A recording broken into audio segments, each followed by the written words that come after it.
Hi guys, it's album review time. No introduction needed. It's Dokken and Heaven Comes Down. 10 tracks, 41 minutes and 53 seconds long. This was out this Friday, just gone, October the 27th on Silver Lining Music. Don't think we need to talk about Dokken too much. Just to say they were formed way back in 1978. Sold more than 10 million albums, which I just researched before I came on here. This is a 12th studio album. These guys from LA, or was definitely formed in LA. And I loved Dokken when I was growing up. Man, one of the highlights from the 80s for me. And they sort of brought a bit of class to the LA scene, didn't they? They was a little bit more serious, very melodic. Sang about love and stuff like that, and relationships, I suppose, more than bands singing about sex all the time and stuff like that, which is what the 80s was all about. Of course, George Lynch was a massive part of this band, alongside Don Dokken's great vocals. For me in the 80s, George Lynch was as much importance to this band, along with the to make that Dokken sound. Amazing guitarist. I think that George, for me, recently, especially songwriting, hasn't been the best, and guitar work for me. I haven't enjoyed the later stuff so much. I think, with the Sweet and Lynch album, for instance, I think that was a bit of a letdown guitar-wise, but I think Michael Sweet played his part perfectly, and I think George was a bit of a letdown on that album for me. That's just me personally. And I think the last Lynch Mob album, listened to it, didn't like 80% of it, and mainly the songwriting for me is the disappointment in there. Anyway, this is about Dokken, but George Lynch obviously is a big part of Dokken, so we've got to speak about George Lynch as well. For me, the peak of Dokken was Under Lock and Key. I know for a lot of people it's Back for the Attack, but Under Lock and Key for me was the peak. That was them at their best for me. Although Back for the Attack was a pretty good follow-up, I think Under Lock and Key was, man, the songwriting, the sound of the album, it was one of my favourites. I think in 1985, wasn't it, that came out. What a brilliant album that was. So in this band now, Don Dokken's the only original member. I don't think this is one of them bands, isn't it? Is if you couldn't have, if they split up, you couldn't have Dokken without Don Dokken. That would be ridiculous, wouldn't it? It just really would. His name's on the band. His name is the band. So stranger things have happened, I know. But definitely, when Don actually decides to, give up altogether, I think that'd be it, hopefully. I don't want to see Dokken carry on without Don Dokken. That would just be strange. So the elephant in the room, which has been quite a while, it is Don Dokken and his vocal ability. And yeah, I mean, hearing, it's all over. You can find videos everywhere, can't you, of him performing live. And it's not great, to say the least. It's almost, he's got a lot of health issues as well at the same time. But, these people that go and see Dokken and love Dokken, they do know, unless you've been hiding under a rock, you know what Don's voice sounds like now. So you'll make that choice to go and pay to see a show. And that's just the choice you make, isn't it? You know what you're getting. There's, like I said, it's available everywhere now. It's not like 1980s where you go and someone does a disappointing performance with vocally and you think, oh, what happened to that vocal? You almost know before you go now. So no surprises as far as Don Dokken's vocals are concerned. What to expect on this album? I think Don's vocals are better than I expected. I know it's in the studio. You can take your time more. Do you know what I mean? I understand that as well. I'm not silly. I don't think, this is him doing one takes on these songs. But the actual performance itself is pretty good. I mean, I'm quite surprised. It's always obviously in this lower level that he sings at now. Probably a little bit, it sounds a lot stronger than his live performances as well. Sometimes, he's basically talking in a live performance. You do get singing on this album, although it's all a lower range. And what I didn't want to hear is him do all these high vocals and think, well, that's obviously, it's a bit of a fake in it. At least it's at the lower level. It doesn't sound like he's gone into the studio and just like tweaked it so much that it's not real. It feels real. It sounds like, it's got that great tone still that Don Dokken's got. It sounds like Don Dokken, but obviously, you're not going to hear him scream like at the end of Lightning Strikes Again. You know, that ain't going to happen on this album.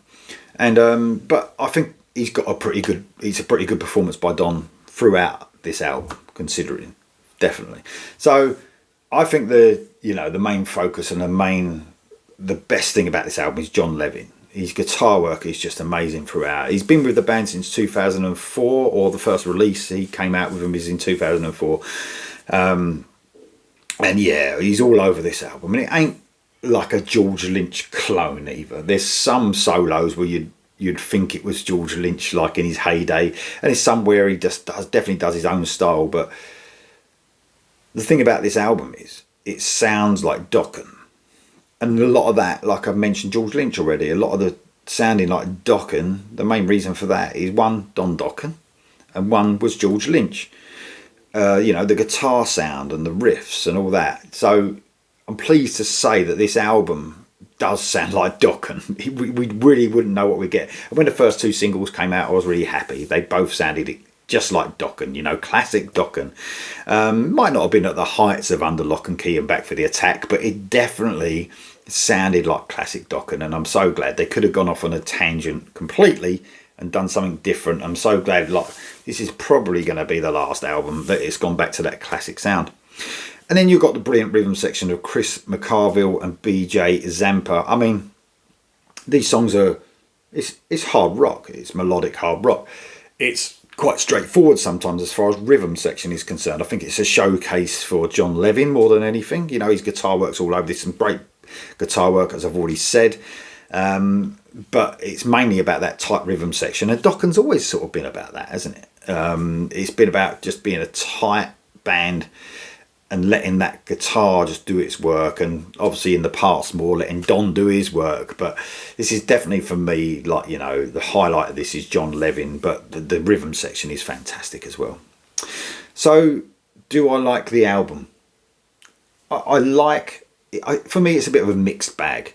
I think the front of the album is of higher quality. I think it's front loaded a little bit. I'll get onto each track, but I think it's a definitely, the first half is a great album, and I think you're never going to have everything all killer, not at this stage probably of Dokken's career.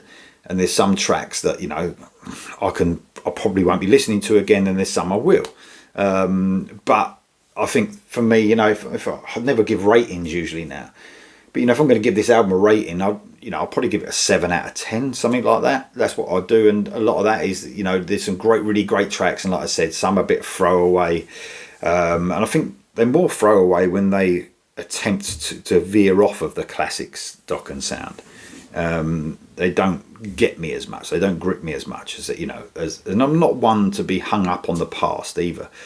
I do want bands to do something different, but I think this stage in their career, it's something I'm crying out for, to hear some, really good classic Dokken riffs, and also Don's voice. I mean, man, there's, he's unmistakably Don, but at lower range, like I said.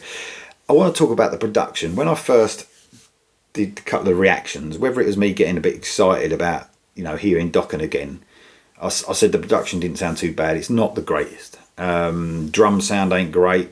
In overall really ain't the best, and it's really come to light over the last couple of days when I've been preparing for this album and other albums to review, the difference in production. It's not great at all, and that's a shame. I think they could have bolstered the album even more into production for me is so important. It's not the be all and end all, but it's really off-putting when it's not great as well. So it's not the best, it's not the worst either, but it's definitely not the best production you've heard this year. And one thing I want to talk about is the energy of this album. Again, the songwriting plays an important part of that energy, and in the best songs that I like, the energy is, it's there, the energy's there. But sometimes when vocalists are singing at this lower end in their tone, lower range, it can lose energy, and it doesn't seem to lose it when the songwriting's great. When the songwriting ain't great, for me the energy dips, and there is a bit up and down, the energy in this. So I'll go through the songs like I said, but when there's songs that you know, some of the energy in these songs, because of Don's vocals and because of the lower range and the song ain't great, the energy is just, it goes down a bit. But there are some great moments on this album that I'm going to talk about. Some not so great moments I'm going to talk about. Here we go, track by track. So we start off with Fugitive. This was a single.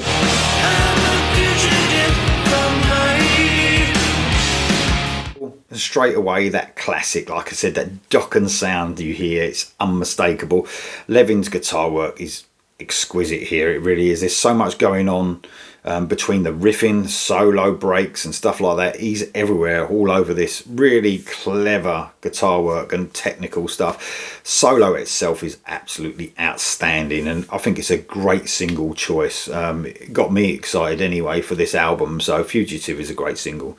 Next up we have Gypsy. Gypsy, won't you tell me what you know? This was another single, another great choice as well for a single, I think. Heavy, classic, Dokken, feels very back for the attack for me, this one. Again, Levin's guitar work is outstanding. I mean, throughout, I don't really need to say it, but I am going to point some things out. But Don does a really good job here as well. I think his tone sounds really good, makes the most of, you know, not being able to reach those high notes, so he knows it. So I think, but what he does within this song is really clever, using it in the best way possible, and the energy levels are quite high on it because of that. And on these first two tracks, the energy levels are right up there. So I really love the first two tracks. Is It Me or You is the next track. This is sort of a bluesy, heavy rock track. Levin's groove just lifts this track nicely. I mean, man, I love his guitar work on this. It's really busy with those bluesy riffs. Again, Don being really clever with his vocals, I think, and this song isn't affected in any way because of the songwriting, you know, and singing in that key. Beautiful tone on Levin's solo, melodic, technical, brilliant job. A great start to the album so far. Just Like a Rose is the next track, and I think the quality doesn't dip really at this stage. Maybe not so, you know, maybe it's not so strong as the first three tracks, but it's still great. As we go into another good track, I think this has shades of other parts of Dokken's career as well, mixed with the classic sound as well.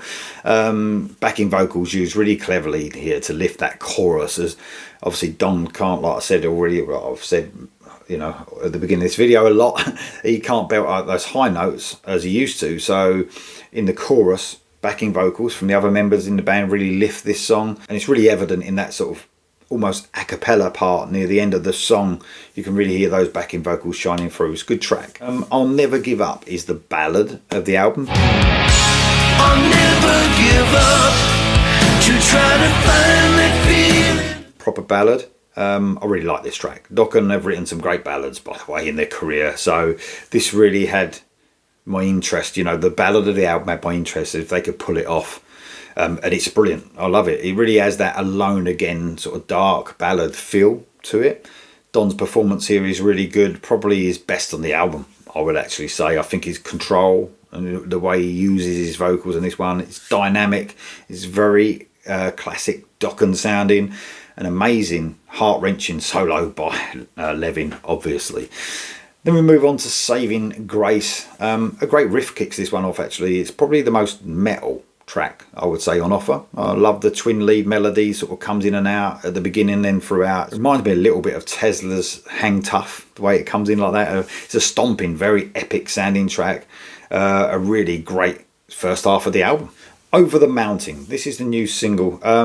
I think this is where the album starts for me to take a dip in quality a little. So also, as spoken about in the beginning, although Don's performance is good and probably better than I expected, energy levels here can affect the music, and that's what his performance does here with the music. I think the song ain't that brilliant either, so along with that and Don's vocals, it takes a bit of a dip. The solo is outstanding though, but it can't really save the song. I Remember is the next track. This is a slowish sort of song, and again, those energy levels are present here. Low energy levels are present. This track is probably where you would expect it to be, sort of the latter part of the album. You know, like this is track 8 of 10. It's probably maybe the weakest track on offer. So it's sort of, well, apart from one more that I'm going to talk about actually, but one of the weaker tracks. So putting it at track 8 is sort of understandable. It's where some, you know, dips in quality at present. It's a bit of a ballad, probably in the style, it's only the style by the way, of Jaded Heart from the Under Lock and Key album, but nowhere near the quality of the song, I'm afraid. It's not awful, but it ain't special either. Lost in You is the next track. This is a bit better. You were lost in me. A bit more geared towards like the front end of the album, has a bit of an epic feel to it. Their energy levels are lifted mainly because of some brilliant guitar work and good songwriting. I'm imagining sort of an 80s Dokken. When I was listening to this, I was imagining a 1980s Don Dokken singing this, and it would be probably a top track, to tell you the truth. I still think Don is definitely giving a great performance, which I've said all throughout, but on some songs it's affecting the energy levels, and this song would have been, like I said, in the 80s period with Don screaming. Brilliant track. And then the last track is Santa Fe. It's like a country song, acoustic guitar and vocals, and don't like this one at all, man. I really don't. I mean, I don't mind a bit of southern rock or something like that, and when a southern band does like this sort of thing, it's fine. Dokken doing it, not so good. A real downer actually to finish the album. I would have preferred like 9 tracks and left this one off altogether. It would have been a better choice. Much of this album's highlights is the music and songwriting, which kind of supports Don's vocals, but putting sort of Don up front as one of the main things in the song. I know it's Don Dokken's band.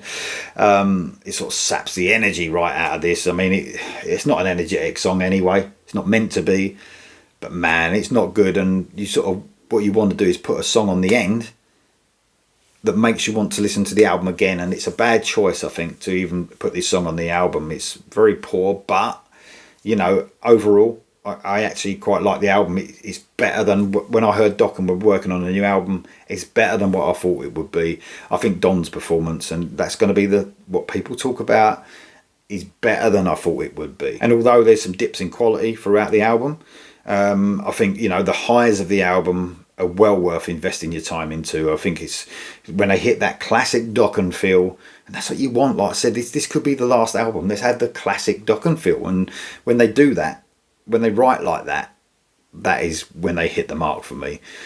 I just want to give that last shout out to John Levin. I think he's done an amazing job on this album, and like I said, he's not a copycat of George Lynch, but I think what he understands is we need, you know, for people like me, fans like me anyway, who want to hear that classic 80s Dokken sound, he understands that. So, you know, but then he puts his own stuff into it as well. He's a brilliant guitarist and the highlight of this album for sure.